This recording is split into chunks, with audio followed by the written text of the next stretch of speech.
Okay, cool. All right. Well, good evening, everyone, and thank you for joining us. As Jenny mentioned, I spent the past number of years working in youth substance use prevention, and I'm really happy to be here tonight to share what I know with you all and hopefully provide some resources for you to learn more. If at any point you have a question, definitely feel free to put it in the chat and I'll address them as they pop up. So tonight I wanted to cover a few topics, including the risk and protective factors around substance use and mental health, how often mental health and substance use overlap, and how mental health disorders typically interact with substance use. I'll also touch on how youth substance use has been traditionally addressed and how you can help your teen to access treatment, or if they, aren't at the point of needing treatment, how to build resilience and healthy coping strategies to hopefully prevent substance use in the future. So to kick things off, what are risk and protective factors? So risk factors and protective factors influence drug abuse in several ways. Generally with risks, the more risks a child is exposed to, the more likely the child will abuse drugs. Some risk factors may be more powerful than others at certain stages in development, like peer pressure during the teenage years.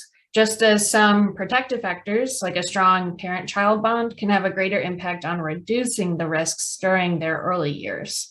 And an important goal when we're thinking about substance use prevention is to change the balance between risk and protective factors so that protective factors outweigh the risk factors.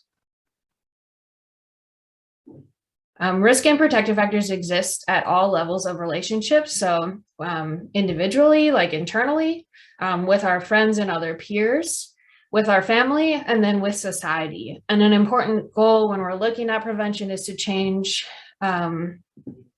each of these factors, because collectively they all influence how people, their risk levels related to substance use and mental health. And some of them are easier to change than others. It's certainly easier to address things within your family than it is at a societal level, but we can all work towards common goals. So if we start with common protective factors for substance use, they include positive physical development, so, human development, emotional self-regulation, high self-esteem, having good coping skills and problem-solving skills, having a family that provides structures, rules, predictability, there's clear boundaries, having supportive relationships with family members, clear expectations set by parents or other adults that are in the teen's life, opportunities for engaging with the school and community, looking at positive social norms, clear expectations, and then if someone has physical and psychological safety, that is huge as a protective factor for substance use. So when I flip over to the mental health, they are more or less the same. The only addition to this list is academic achievement or intellectual development. And so, when we're looking at these two lists of protective factors, the issues of substance use and mental health, it's apparent that they're deeply intertwined. So we'll see something similar with the risk factors. So with risk factors for substance use, we look at family history of addiction. Substance use disorder can be genetic. It has genetic traits. If you have a history of addiction in your family, it's important for your teen to know that. Because of, if they are able to be aware that their family history includes substance use disorder, they also will be aware that maybe substances will affect them a little bit differently than everyone else around them. And so that can help them make decisions about substance use. Like with a genetic disorder like diabetes, the closer the family relationship, the greater the risk. And so while everyone can kind of start using substances at their own pace or make decisions on their own, if you have a history of substance use in your family, your child's genes might make it more difficult to stop using substances once they start. We also look at behavioral or impulse control problems. So children who frequently take risks, have trouble controlling impulses or following rules are at higher risk for substance use problems. While most teens understand the dangers of taking risks, Some have particularly a difficult time resisting impulses to engage in risky behavior.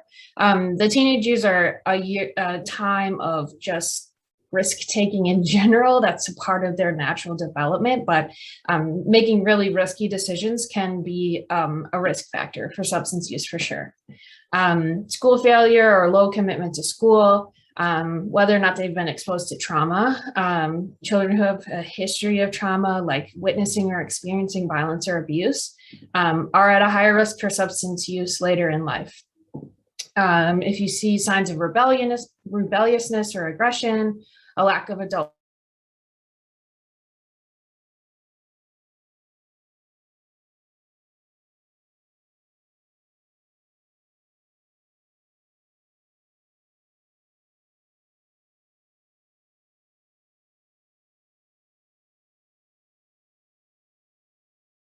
substance use, those things can all contribute to an increased risk. And then lastly, and not surprisingly, a risk factor for teen substance use is mental health concerns. Mental health concerns, conditions like depression, anxiety, ADHD create a greater risk for problematic substance use and addiction. And it's important that you're on the lookout for whether your child might be using substances to cope with their condition.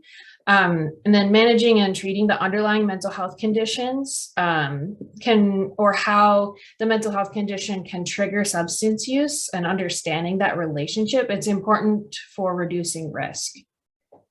So then when we look at mental health, just like with the protective factors, the risk factors for mental health have a lot of overlap. But there are a few differences. So when we look at the risk factors for mental health, we add in low self-esteem, a difficult temperament, early puberty, poor communication and problem-solving skills, an extreme need for approval and social support, trauma, and then last but not least, substance use is a risk factor for mental health disorders. So these two areas of behavioral health are really interconnected, and so it's important to pay attention to both sides of the coin. The other important element of this conversation is teenage brain development. The teen brain is constantly growing, especially the prefrontal cortex, which is the last to develop. Your prefrontal cortex is responsible for things like comprehension, higher level cognitive abilities like planning, forethought, problem solving, working memory, impulse control. And so this is part of your brain, and other parts of your brain are developing until at least your mid-20s, and it's longer for boys. So when we're thinking about why our teen is behaving in a certain way, it's because their brain's not fully developed. And so this brain development piece explains why teens often struggle like with forgetfulness. They're more likely to engage in risky behaviors, forgetting homework, making rash decisions, all commonplace among teens. But when seriously stressful events happen, this lack of brain maturity can manifest itself in an inability to cope or rise above the situation. Again, too, typical teen angst and loneliness can easily develop into clinical depression. Substance use while the brain is still developing is also a huge concern because introducing substances to the developing brain disrupts the communication pathways in the brain and disrupts and damages them long term. So some damage is temporary, but more permanent damage can affect a teen's ability to make decisions, problem solve, remember things. Again, anything in that prefrontal cortex is affected.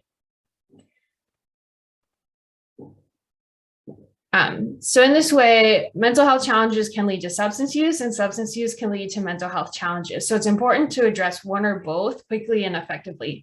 So let's look at how mental health and substance use overlap and how often that happens. So independent of mental health, about 1 in 12 teens report substance use in the past month, and almost 12 million 18 to 25-year-olds report substance use in the past month as well. So we see a large amount of teens reporting substance use and even more young adults reporting substance use in the past month. And then when we look at mental health, 1 in 5 teens experience a mental health disorder, and then significantly more teens experience mood swings and stress. I mean, we all experience stress, and teens, because their brain is still developing, experience stress, anxiety, and all of the hormones, rushing through them can lead to mood swings. And so that doesn't help them out on that front. Mental health disorders and substance use, again, are tightly linked. So often when a mental health disorder goes undiagnosed or untreated, young people will try to self-medicate or self-treat with drugs or alcohol. Especially with ADHD, anxiety disorders, post-traumatic stress disorder, which is also known as PTSD, and depression, they all can increase the risk of substance use in adolescence. At the same time, substance use poses a serious risk for developing a mental health disorder because of that brain development piece. Heavy marijuana use is a demonstrated risk factor for triggering episodes of psychosis, particularly in those with a family history of psychotic disorders like schizophrenia. Misuse of prescription medications like stimulants or certain antidepressants can also lead to manic or unusually irritable mood states. But the good news is that research also shows that identifying and treating mental health disorders can reduce substance use. And similarly, reducing substance use can improve treatment outcomes for mental health disorders. So generally, when we're looking at the overlap of mental health and a co-occurring substance use disorder, it's around 30 to 45% of young adults and adolescents with a mental health disorder also have a substance use disorder. But when we look at youth with a substance use disorder, about 65% of them also have a mental health disorder. So it just depends on which disorder is identified first. So to kind of understand this problem or these challenges that our teens are facing, you need to understand, why do teens use substances in the first place? So teens and young adults use substances for a variety of reasons. It might begin with like curiosity and peer pressure, but often those who become habitual users are trying to solve a problem. Substance use can help teens relax, overcome social anxiety, escape emotional or physical pain, and deal with trauma. But substance use before that brain has finished developing in one's mid-20s, it places young people at a greater risk for mental health disorders that go beyond like a typical experience of stress or social anxiety. The other piece of substance use is that it's reinforcing. So a child is more likely to keep using a substance when it seems to help with a given problem or need. So it's important for parents to understand what specifically makes substance appealing to their child in order to address their use. Substance use escalates from experimentation to a serious disorder much faster in adolescents than it does in adults, again, because of that brain development piece. And that progression is more likely to happen in kids with mental health disorders than in other kids. So we're kind of just adding on to the pile of risk factors here. The general rule of thumb is that almost half of kids with mental health disorders, if they're not treated, will end up having a substance use disorder. And from a different source, we saw that as high as 65%. So for teens with depression or anxiety, kids who are anxious or depressed may feel more emotionally even or like level if they drink or smoke marijuana. For socially anxious kids, it can quiet the anxiety enough to allow them to function in peer groups. And since their friends do it, it's not stigmatized in the same way that taking like an antidepressant would be. Kids who pregame are often trying to dull the feelings of anxiety. Most of them feel like they need alcohol to calm down enough so they can walk into a group where they're going to feel exposed and criticized. A teen with anxiety might start by smoking marijuana to calm down before social events and soon find themselves smoking every morning just to get to school. So again, the substance use in teens escalates from just experimentation or casual use pretty quickly to a regular dependency. Kids who are depressed may use alcohol or marijuana to cheer themselves up also and blunt the irritability that is a symptom of adolescent depression. And most of the time, our teens know that something's wrong with them. They recognize that they're not taking pleasure in things that they used to, not feeling happy. So if a peer is there offering them a substance that makes them happy, that's going to be what they turn to. Substance use quiets their negative thoughts, especially for those with depression. Alcohol affects teens differently from adults. So while adults tend to get more subdued, like it slows us down, makes us tired, in adolescents, it's actually the opposite. So they tend to become more energetic, they engage in more risky behaviors and get more aggressive. So when adults drink and drive, you worry about slowed down reflexes and lapses in attention, like missing a stop sign.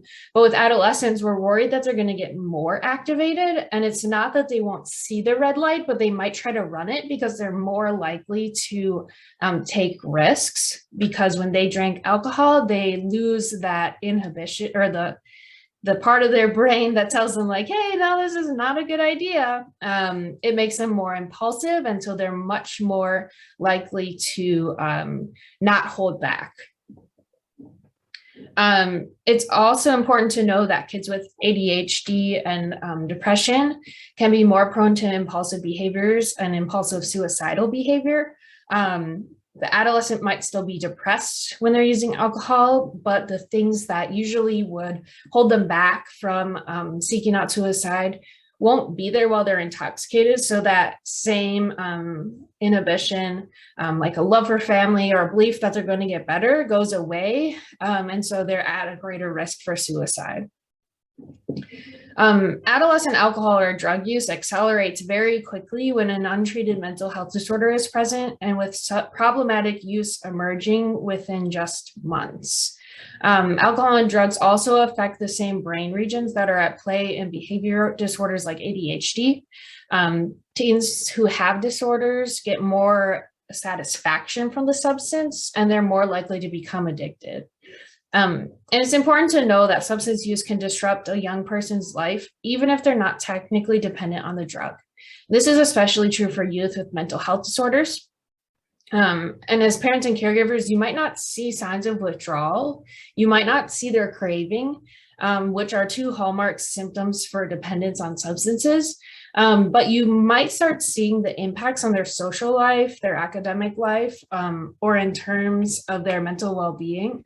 And these things, even if you aren't seeing them, they're likely having a large effect.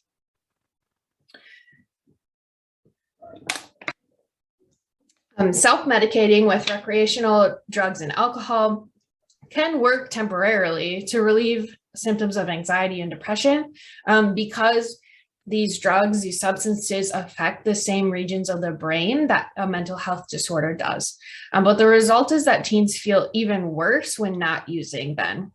So that's why one reason substance use is a risk factor for suicide in kids with depression, because while they might be self-medicating to address their depression, then when they're not self-medicating, their symptoms of the mental health disorder become even worse.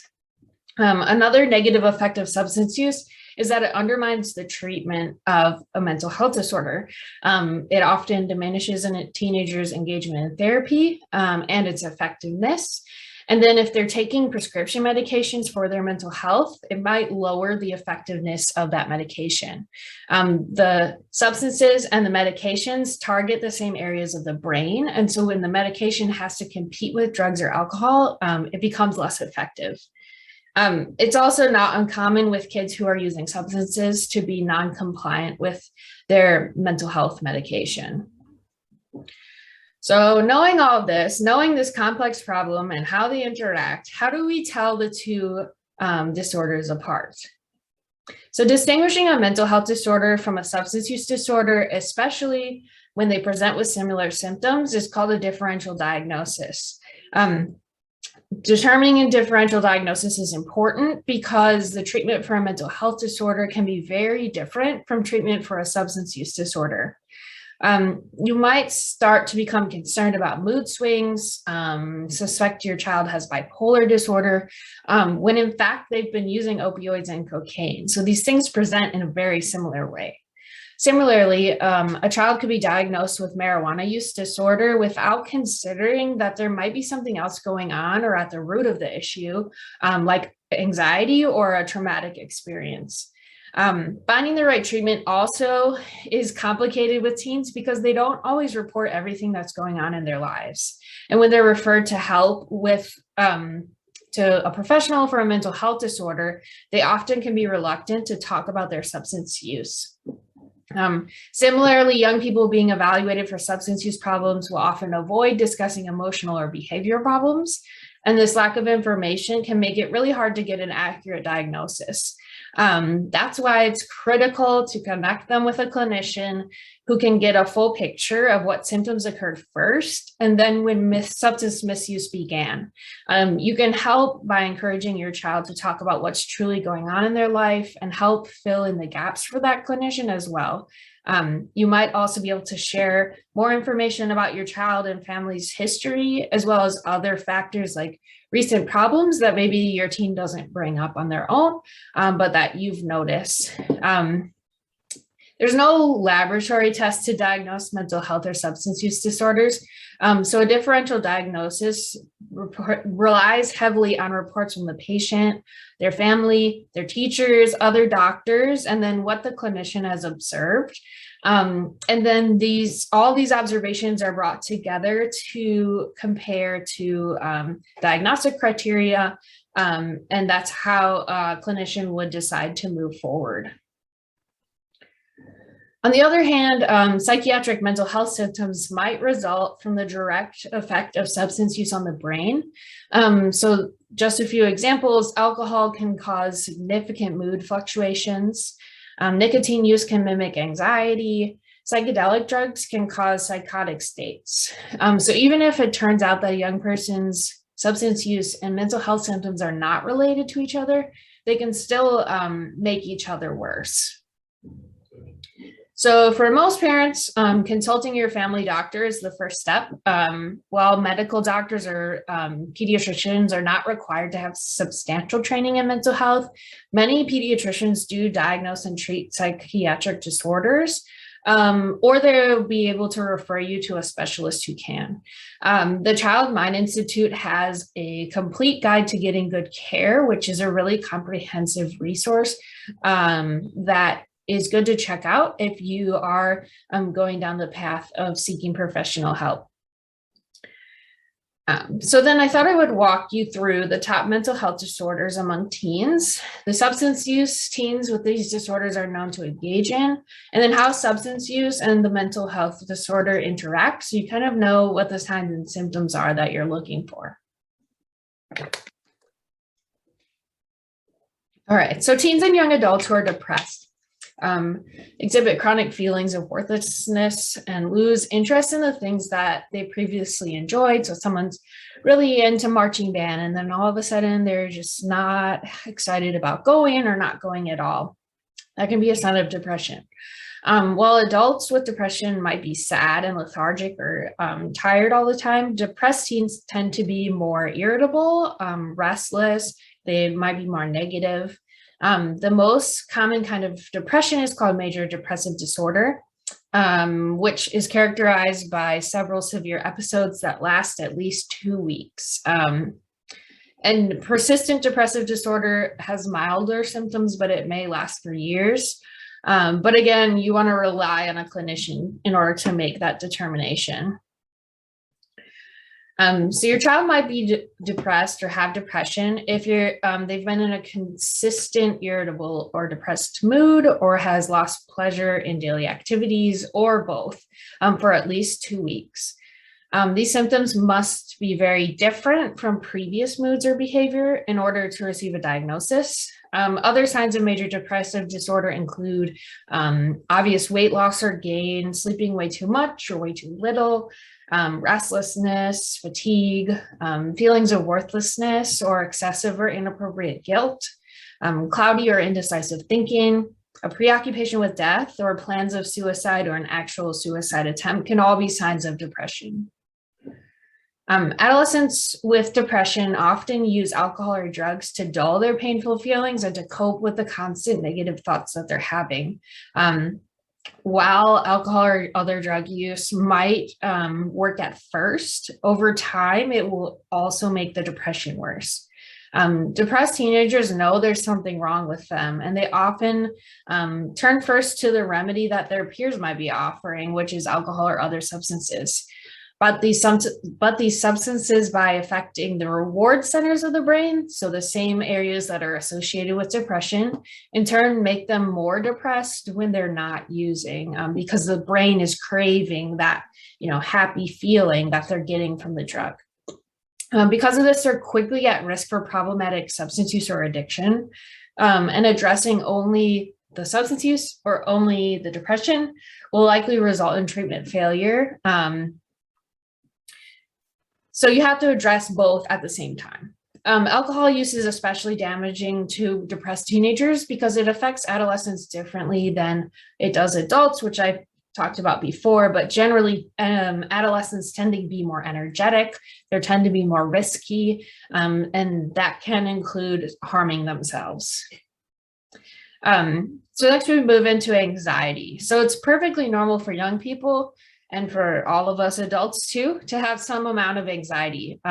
We start calling it an anxiety disorder when the anxious feelings escalate to a point that they interfere with a young person's ability to handle everyday situations that prevents them from enjoying normal activities. Anxiety is common, stress is common, but it rises to the level of disorder when it interferes in everyday life. Anxiety is a great masquerader, and it's often difficult for parents to identify based on outward behaviors. But some signs of anxiety, separation anxiety is excessive worry when children are separated from their caregivers. Generalized anxiety is when children worry excessively about everyday things. Youth with generalized anxiety often struggle with perfectionism. Social anxiety causes teens and young adults to be excessively self-conscious in social situations. Often, social anxiety will prevent them from engaging with peers. They might have a specific phobia, which is a fear of a particular thing, like dogs, heights, blood, and needles. And then lastly, panic disorder is a form of anxiety, and it's characterized by sudden, unpredictable panic attacks. A young person experiencing a panic attack may have feelings of impending death or doom and symptoms similar to a heart attack. So again, as I mentioned, anxiety disorders are often difficult to spot in young people. Disruptive or antisocial behavior can be a cover for anxiety. Kids who constantly seek reassurance, you see them being overly hard on themselves, or who cope by escaping into social media or video games might be dealing with anxiety. So you can look out for some of the symptoms that are on the screen. Adolescents with anxiety disorders may use drugs and alcohol to temporarily alleviate their anxious feelings, especially when they're going to be socializing, having to present in class, or living up to expectations. When anxious feelings become too much to handle, alcohol and drugs can help them feel better for a short period of time. But again, like with depression, using substances can complicate treatment of anxiety. Often the use of a substance covers up or masks the anxiety symptoms. It makes it much harder to assess the disorder and provide appropriate treatment. And then also adolescents who start to use substances to alleviate anxiety symptoms might start to feel that their anxiety is more intense when they aren't using. This can lead to a pattern of increasing use, or what we call tolerance, where someone needs more and more of a substance to feel normal, which can result in a more severe substance use disorder. And untreated anxiety disorders also present long-term risk for substance use or misuse. But the good news is that if we can identify and treat anxiety early on, we can help cut down the risk of future substance use disorder. So next we'll look at bipolar disorder, which is also referred to as manic depressive disorder. This disorder involves bouts of major depression and then periods of mania or hypermania, euphoria, poor judgment, extreme risk-taking activity, and an often debilitating cycle. It usually starts to appear in late adolescence or early adulthood. How long and how often between the highs and lows varies quite a bit, especially in younger people. But it's important to be on the lookout of symptoms of mania, especially if someone already has symptoms of depression. Bipolar disorder with unnoticed manic component can be misdiagnosed as major depressive disorder, but the medications used to treat depression can be dangerous for someone with bipolar disorder. So it's really important that you're sharing everything that you're observing with a clinician or a mental health professional. So signs of mania include drastic personality changes, an inflated self-confidence, delusional thinking, recklessness, decreased need for sleep, racing thoughts, scattered attention. And signs of depression in bipolar disorder are, again, similar to just depression by itself. So loss of interest or pleasure in things once enjoyed, weight loss or gain, feelings of hopelessness, helplessness, worthlessness, preoccupation with death, plans of suicide, or an actual suicide attempt. Psychotic episodes in young people with bipolar disorder, which are essentially breaks from reality, can occur during manic episodes and severe depressive episodes. During a manic episodes, these can include delusional thinking, such as saying things like, I can fly, and actually believing that. Psychosis is often the first outward sign of bipolar disorder. Nearly 60% of individuals with bipolar disorder have a co-occurring substance use disorder. So this roller coaster of high and low moods can drive adolescents and young adults to seek out whatever they can to solve the problem that they're experiencing. Many adolescents and young adults receive a diagnosis of bipolar disorder after seeking help for substance use issues, especially because substances can bring on the manic episodes that are the most visible sign of bipolar disorder. The behavioral symptoms of bipolar disorder can often lead to substance use problems. Impulsivity is a defining symptom of bipolar disorder between episodes and during manic episodes. And so young people are more likely then to experiment with drugs and alcohol. Finally, with most of the disorders we've discussed tonight, drug and alcohol use complicate the diagnosis and make treatment difficult. Medications used to manage bipolar disorder have side effects like weight gain and sluggishness that young people dislike. So they often decline to take the medication. And then they also might be convinced during like stable stages that they don't need help or prefer to self-medicate. Drugs commonly used by youth with bipolar disorder, like nicotine and alcohol, also create a chemical barrier to treatment effectiveness. Nicotine competes with the enzymes that are needed to make medications work in the body for bipolar disorder. And then the effects of alcohol in the liver also increases the availability of these, decreases the availability of these enzymes. The drugs literally change the way a person's body responds to psychiatric medications, leading to smaller or larger than expected effect. So lastly, I'll talk about attention deficit hyperactivity disorder, or ADHD. It's diagnosed when a person has difficulty concentrating, paying attention, sitting still, following directions, and controlling impulsive behavior. Children with ADHD have a mix of inattentive and hyperactive or impulsive behaviors, which make it challenging to learn at school and often creates conflict at home. So what does an adolescent with ADHD look like?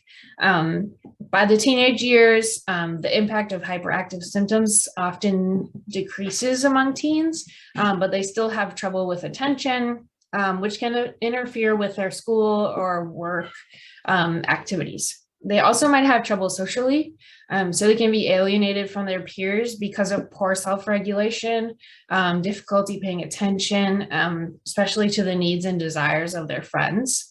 Their self-esteem can take a hit because of these repeated difficulties, and they might even become withdrawn or depressed because of this. Teens and young adults with ADHD are also impulsive, they're sensation seeking, and they're eager to experiment.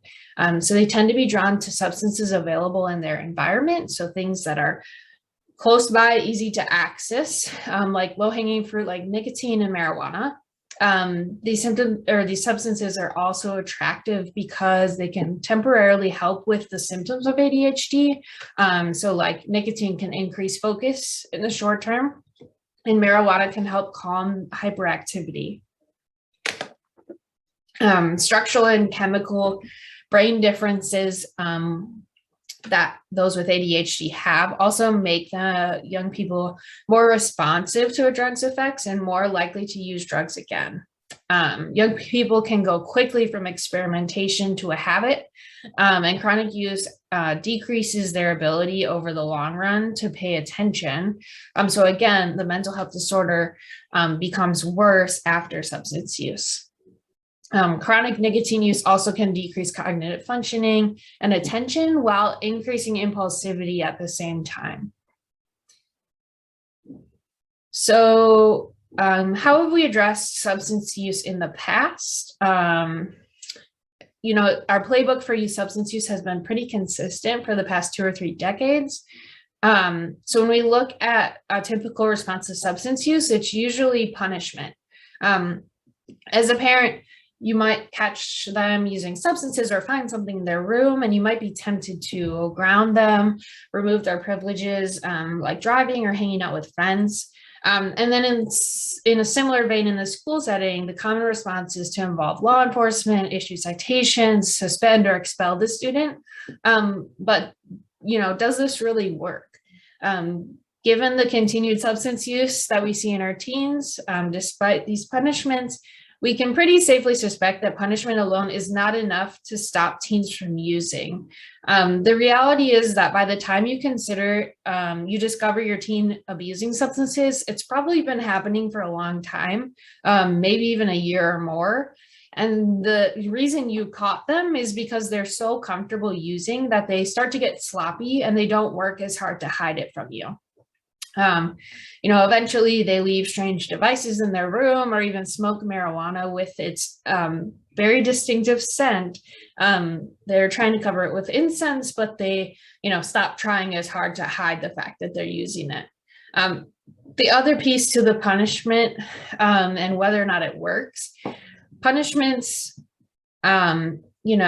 often don't actually impact the person who is receiving them. So in the instance of a citation, who's really paying that citation? Is it the teen? Is it their parents? How does that affect, teens who are experiencing poverty differently than someone who, is more affluent? And how do we look at, creating equity in how we're addressing things? The other major, probably way more important piece is that giving someone a citation or suspending them doesn't address the root cause of the problem, which is addiction. And so we have to try and help our teens to seek out treatment rather than just giving them a ticket or suspending them, because ultimately that won't be a long-term solution.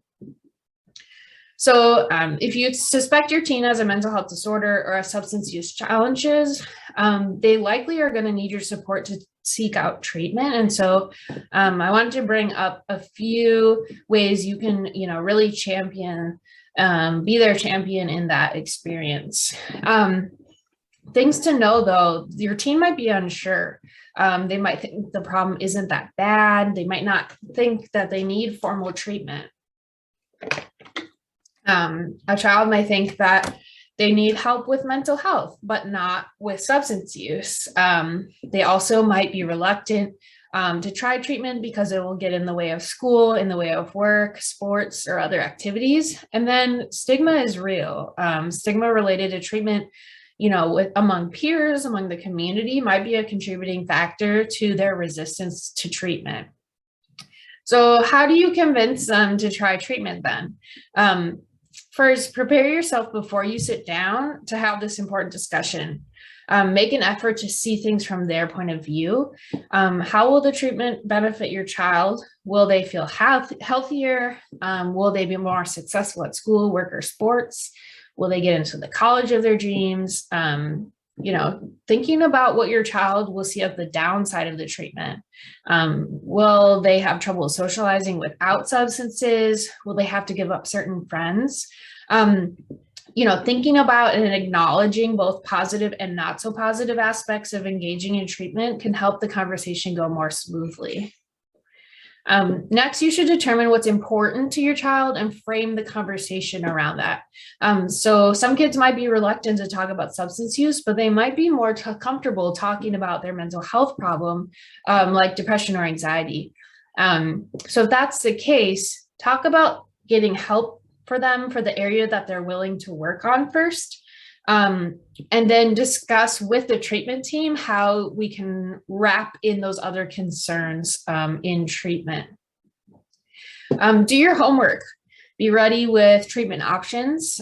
Try to research programs, find ones that might be a good fit for your child. It helps to have options so that young people can make their own decision as opposed to being told what to do. For some kids, starting with like a consultation or a trial run with a counselor is less threatening than talking about, engaging in really long-term treatment. Use motivational hooks. So highlight what your teen might gain related to treatment, like better sleep, better self-esteem, less stress. This is going to be more likely to be received positively than talking about, they need to give up these substances. You also might use incentives to try and get them to engage in treatment. So like, for example, if you say you complete 8 outpatient sessions, we can discuss getting those sneakers you wanted. You should also consider past attempts. So if previous attempts to suggest treatment haven't gone as planned, take time, before you have this next conversation to consider why it didn't go well. So what didn't work? What can you change? Was it bad timing? What got in the way? And try to incorporate what you've learned from past attempts to make this attempt go more smoothly. You should also consider barriers to treatment. So does your insurance cover the cost of co-occurring treatment? Can you pick up the costs that aren't covered? What about transportation to and from treatment? Will your child be able to keep up with school? Think about all these barriers and address them or come up with a way to address them before you talk to your child about engaging in treatment.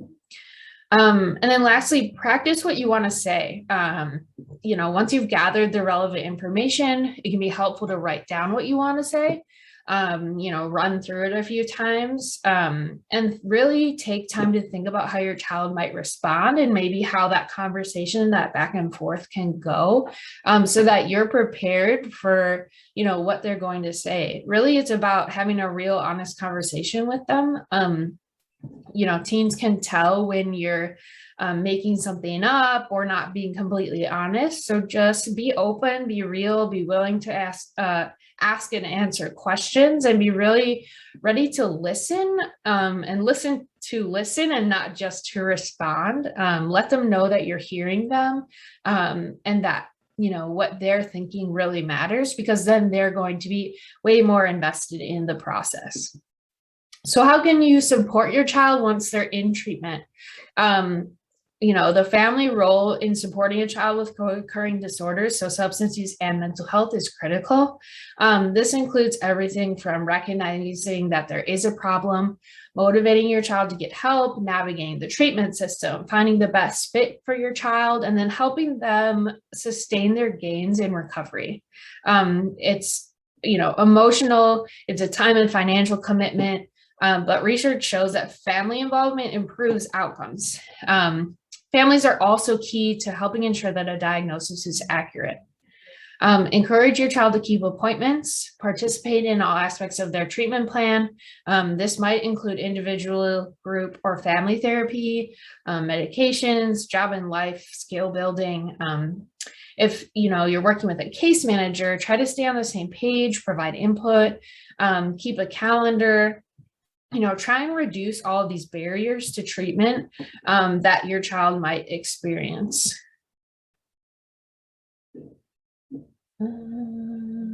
All right, I already talked about all of this.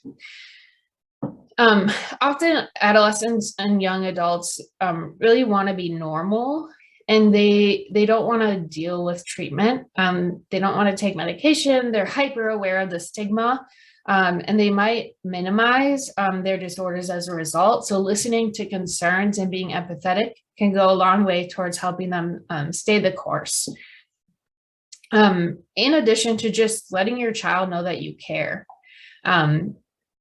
Many programs offer a component of a group therapy for families.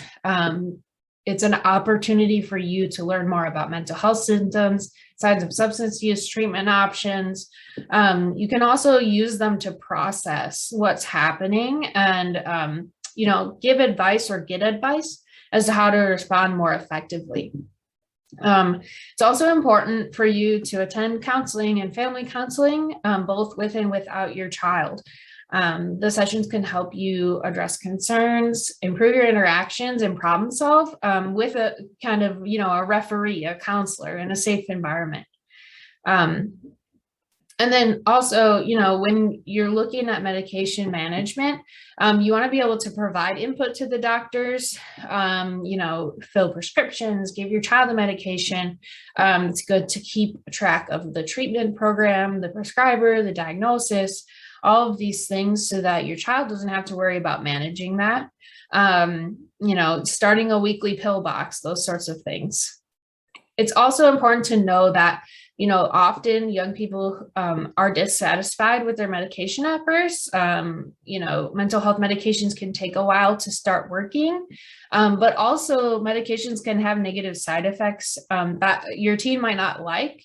And so it's important to communicate that to the provider, because often there's another medication or they can make an adjustment. Really be prepared to advocate for your teen.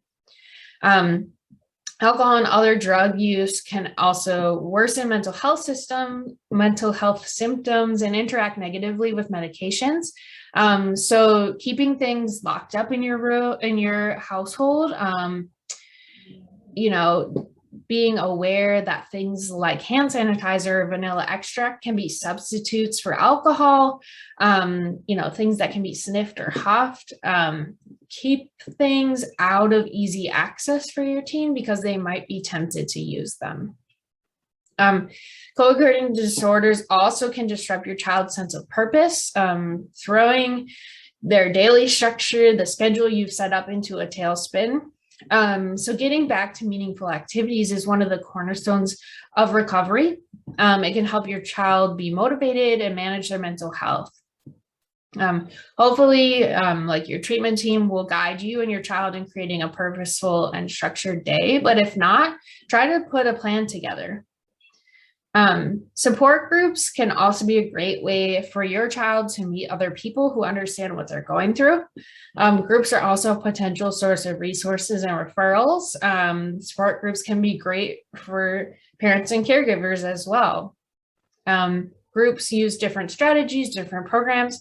So try to help your teen identify what works for them. And then lastly, know that it's not unusual for relapses to happen. Despite, the best quality treatment, your best efforts, being aware of your child's vital signs for both mental health and substance use disorder is important to head up a relapse, and as well as identify and address one if it occurs. The symptoms of relapse are often different for mental health and substance use, so it might take some careful thought to identify what to look for. Your child's clinician, your child can be helpful in figuring out their early warning signs and what to do if you spot them.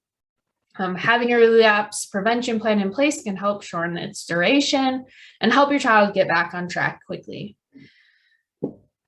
So after all that treatment information, what if your child doesn't need treatment? How can you help them build skills to stay substance-free and to manage their mental health in healthy ways? This is where resilience and healthy coping strategies can come in.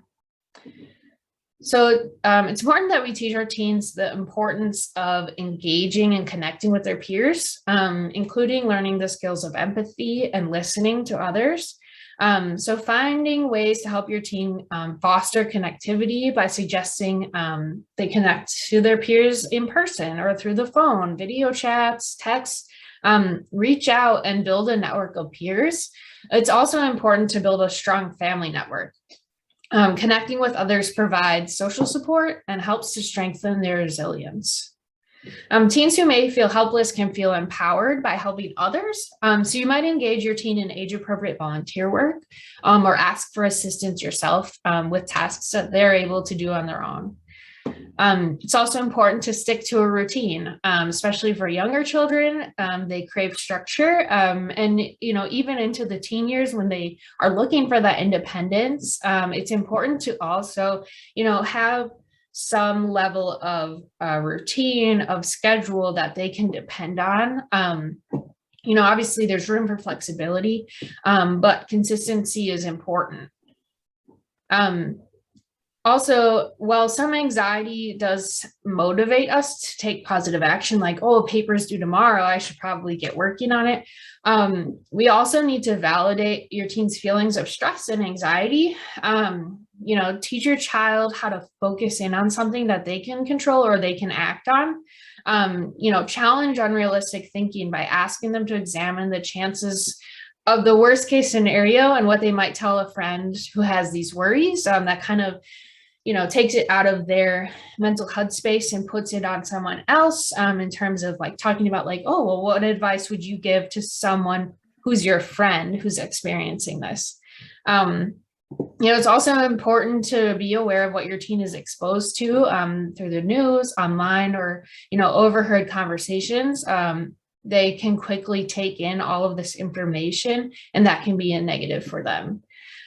Teach your teen the importance of basic self-care. So this might be taking more time to eat properly, exercising, getting sufficient sleep, making sure they have time to have fun and participate in activities they enjoy. Caring for yourself and having fun will help your teen stay balanced and deal with stressful times. It's also important to teach your teen to set reasonable goals and help them move toward them one step at a time. Establishing goals can help your teen focus on specific tasks and help build resilience to move forward in the face of challenges. So breaking problems down into smaller pieces. Help your teen remember ways they've successfully handled hardships in the past, how they can build strength to handle future challenges. And then, they need to be able to trust themselves to solve problems and make appropriate decisions. Also looking at a situation in a broader context and keeping a long-term perspective, helping them see that there is a future beyond the current situation and that that future can be good. Using opportunities like tough times can also be a good opportunity for self-discovery.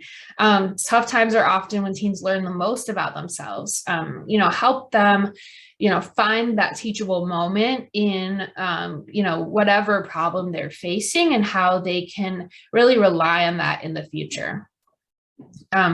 Help your teen accept change. Change can be scary for all of us. Help your child see that change is part of life. New goals can replace goals that become unattainable. Look at what's going well and have a plan of action for what's not going well. Talking with your teen about your own feelings during times of extraordinary stress. All of us went through a global pandemic in the last 18 months. And so, all of us have feelings about that. And so talking about your own feelings and how you're handling the stress, how you cope with your teen is key for them to identify, their own feelings, but also to find techniques that might benefit them. Emotions run high for teens, and finding ways to connect with them can be difficult, but being real, being honest, being willing to listen is key to what, you need to connect. So again, talking with them whenever you can, even if it seems like they don't want to talk, sometimes the best times to talk are like when you're doing chores together, when you're in the car together, allowing them to ask questions and receive an honest answer from you, but, building some reassurances, asking them their opinion about what is happening and listening to their answers. When stressful things are happening in the world at large, encourage your teen to take news breaks. Sometimes we don't need to get constant notifications from that news app on our phone. We don't need to be on social media because it becomes overwhelming. But you can also use what they're seeing as a catalyst for discussion.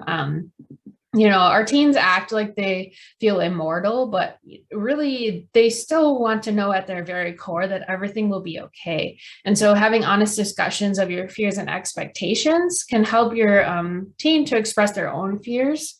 And if your teen struggles with words, encourage them to use things like journaling or art to express their emotions. So lastly, I wanted to close with some, helping your teen learn to address stress in healthy ways. This can be done by developing coping skills.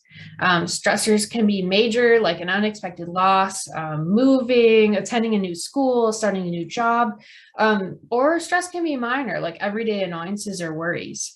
Coping skills help your teen and us as adults deal with these issues and with mental health symptoms related to depression, anxiety, sleep problems, and hallucinations, as well as cravings. All of these things can drive us to use substances, but if instead we use a coping mechanism that is positive, our teens are able to process stressful experiences by being, surrounded by people who are able to be a sounding board, to listen to the challenges that they're facing, but also be able to cope with those stressors on their own.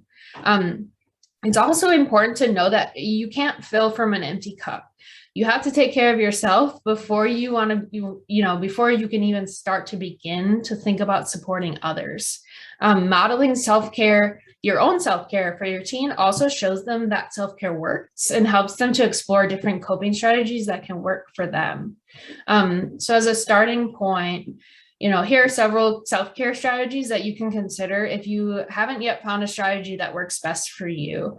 Personally, I definitely make sure to get enough sleep. I also love to watch TV shows that I can just get lost in and not think about things for a while. I like sewing and crafting, those sorts of things. So just some ideas to get you rolling. So it is 7 o'clock, and luckily that wraps up the information that I have for tonight. I could stick around for a few minutes to take questions in the chat, or you can come off mute as well.